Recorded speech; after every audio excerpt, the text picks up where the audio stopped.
네, 자신의 집에서 뇌출혈 증세로 쓰러진 내녀에 대해 적절한 구호 조치를 취하지 않아 사망했다면 살인죄로 처벌할 수 있을까요? 이슈플러스 박아름 기자와 얘기해 보겠습니다.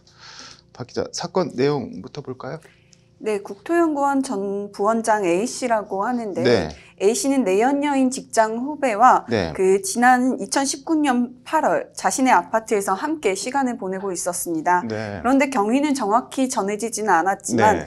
B씨가 의식을 잃는 상태에 빠지게 됐는데 네. A씨는 이러한 B씨를 3시간가량 네. 자신의 아파트에 그대로 방치했습니다. 네. 의식을 잃은 지 3시간이 지나서야 네. 그 B씨를 밖으로 데리고 나왔지만 네. 곧장 병원으로 가지는 않고 네. 이번엔 4시간 넘게 차량에 B씨를 태운 채로 다시 방치했습니다. 네. 의식을 잃은 시점으로부터 도합 네. 7시간이 지나서야 네. 뒤늦게 B씨를 병원 응급실로 데리고 갔지만 네. B씨는 이미 숨진 상태입니다. 검찰은 이에 A씨에게 네. 살인의 미필적 고의가 있었다며 A씨를 살인 혐의로 기소한 상태입니다. 네. 살인의 미필적 고의 설명이 좀 필요할 것 같은데요. 네, 법률 용어로 미필적 고의는 자신의 행위로 인해 어떤 범죄 결과의 발생 가능성을 인식 또는 예견하였음에도 불구하고 네. 그 결과의 발생을 인용한 심리 상태를 지칭합니다. 네. 예를 들어서 네. 보험금을 타먹기 위해 자기 네. 집에 불을 지르는 상황을 가정해 보면 네. 자신의 방어한 행위로 인해서 네. 이웃집에 불이 옮겨 붙어서 애꿎은 옆집 사람들이 사망하는 사건이 발생할 수도 있습니다. 네. 이 경우 옆집에 불이 붙어서 네. 이웃이 사망할 수 있다는 상황을 인지를 했음에도 불구하고 네. 그래도 어쩔 수 없다. 나는 우리 집에 불을 질러서 보험금을 타먹겠다라면서 불을 질렀는데 실제 네. 이웃이 사망한 결과를 초래했다면 네. 이는 미필적 고의에 의한 살인죄가 성립을 합니다. 네. 집에 불을 지르는 건 이른바 확정적 고의이고 네. 옆집에 불이 옮겨붙을 가능성을 인식했다면 그 불확정적 고의, 즉 미필적 고의가 됩니다. 네. 그러니까 이 사건에서 검찰은 A씨가 B씨의 적절한 구호 조치를 취하지 않으면 사망할 수도 있다는 것을 인식했으면서도 구호 조치를 하지 않은 살인의 미필적 고의가 있다고 보고 기소를 한 거네요. 네, 그렇습니다. 검찰은 A씨가 B씨에게 마땅히 해야 했을 네. 구호 조치를 제대로 하지 않은 만큼 네. 살인의 미필적 고의가 있었다며 A씨를 살인죄로 기소했습니다. 네. B씨가 뇌출혈 증세로 쓰러진 뒤 3시간 가까이 집안에 놔뒀다가 네. 집 밖으로 끌고 나와서 차 안에서 4시간가량 더 방치한 만큼 살인죄책을 물을 수 있다는 게 검찰의 공소 사실입니다. 네. 법원 판결은 어떻게 나왔나요? 결론부터 말씀드리면 네. 1심 재판부인 대전지법 형사 11부 박헌행 부장판사는 네. A씨에 대해 살인 혐의 무죄를 선고했습니다. 네. 재판부는 먼저 B씨가 집안에서 구토한 뒤 의식을 잃고 코를 골았다는 A씨 진술로 미루어봐 잠들었다고 생각하고 상태가 위중하다는 판단을 못했을 가능성이 있다고 판단했습니다. 네. 재판부는 그러면서 병원에 곧바로 데려갔다면 살았을 것이라는 예견을 하기 어렵다는 뜻이라고 설명했습니다. 네. 이게 뇌출혈로 쓰러진 건지 네. 가령 술을 마시고 잠이 든 건지 A씨가 구분이나 인식을 하지 못했을 가능성이 있다는 판단입니다. 네. 쉽게 말해 죽을 수도 있다는 걸 인식하면서도 방치해야 미필적 고의가 성립하는데 그런 인식이 없었다는 거네요. 네, 그렇습니다.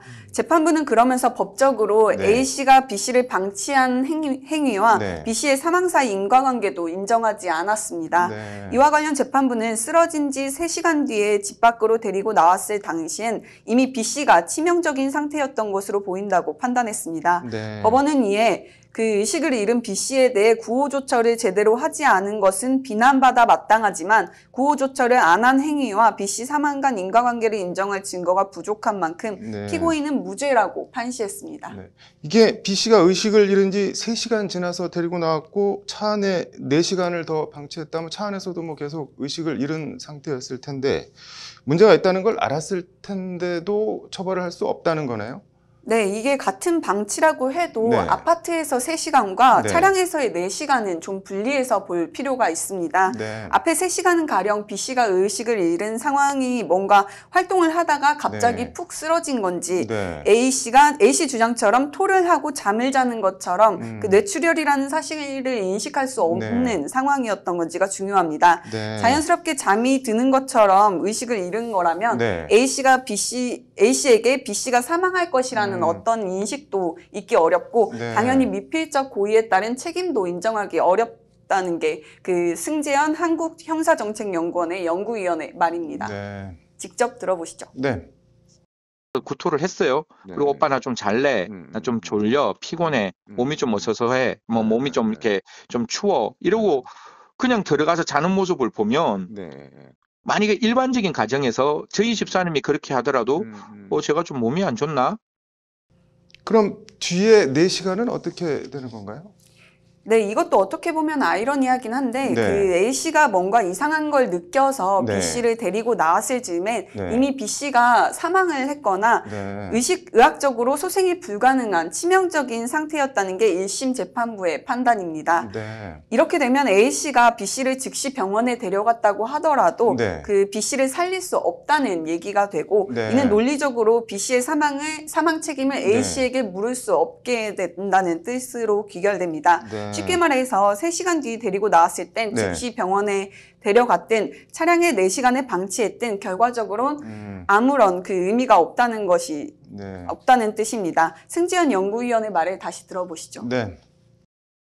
병원에 가서 만약 치료를 받았다면 살 수 있는 상황이었다면 뒤에 있는 4시간도 살펴봐야 되는 거지만 이미 예를 들어서 집에서 데리고 나오는 그 순간은 대한민국의 어떠한 의료기술로도 살릴 수 없는 상황이 되었기 때문에 뒤에 거는 의미 없는 시간인 것이고 요약하면 앞에 3시간은 사망 가능성에 대한 인식, 즉 미필적 고의를 인정할 수 없고 네. 뒤에 4시간은 설사 그때쯤엔 A씨가 미필적 고의가 인정된다고 하더라도 네. A씨의 방치 행위와 네. B씨의 사망 사이 인과관계를 입증할 증거가 부족해서 살인 무죄라는 게 1심 재판부의 판단입니다.